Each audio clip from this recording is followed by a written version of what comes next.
opening shot from the parachute woke me up. And we went from, it was amazing because we went from this both sides, yellow lights, violence, don't know what's going on, total confusion, to total just silence. Floating down parachute, nothing going on. Okay, this is nice. And I'm under a chute and I'm not dead yet. And so all of a sudden, student naval aviator in a chute. And the first thing you do is you grab to hang on to this thing. And the second thing you do is you look down and you see your airplane with nobody in the cockpit and it's spinning. And then you sit there and think, huh. So here I am. And I look over, I see Nasty and he's in his parachute. So we both signaled it to each other.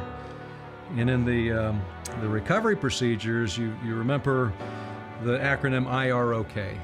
You inflate your life vest first, then you release your seat pan so that you have a life raft and your radio and everything available and can climb into a life raft when you're in the water. And then you do options. And the options can be whatever. You save your gloves, you take off your mask, you do other things. One of them is that you can pull these little handles and you can start to steer the parachute. I look over at Slammer and he's up now and he looks like the poster child. Again, he's been the poster child this entire time. He's the poster child of an ejection.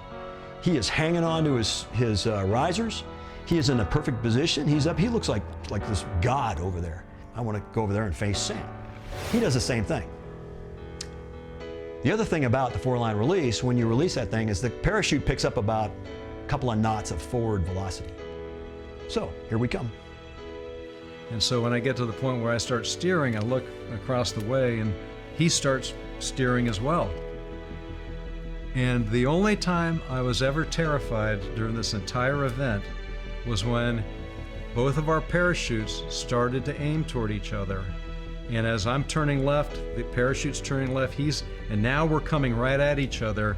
And I can, at the same altitude, terrified that our parachutes are gonna hit and we're gonna fall up the rest of the 7,000 feet to our deaths in the water. Kind of like this. It becomes very obvious we're gonna hit each other in the air under our parachutes. And so I'm focused on him telling me about my raft. I start forgetting about that, going, oh no, no, no, no, no, no, no. We go by each other and I swear to God that the parachutes touched because we were that close and he just goes by. And at that point, I'm yanking as hard as I can to turn it. He's doing the same. And as we pass in close proximity, it's like, I'm not getting near you ever again. Okay, so now it's time for water entry. Again, zzz. This is when I drown. Okay, feet hit the water, coax off perfectly, I dunk below the water, come up, and my raft is right there, nicely inflated, right on the top of the water. The report comes back from the E2 that one crew member is in good condition, that'd be me, sitting up. The other crew member is in fair condition because Slammer is a surfer. And whether it's his choice that he didn't sit up or whether he didn't want to, he's laying on his raft paddling towards me like a surfer. He's going, shit, that was awesome. But it looks from the E2 like he's laying on his raft, right? So we're both in great condition. And so Slammer gets over me and I start paddling towards him. And somewhere in this process, my raft goes boom, like this. And I'm like, oh, no, no, no, no, no, no, sharks, no, no, no, no, no.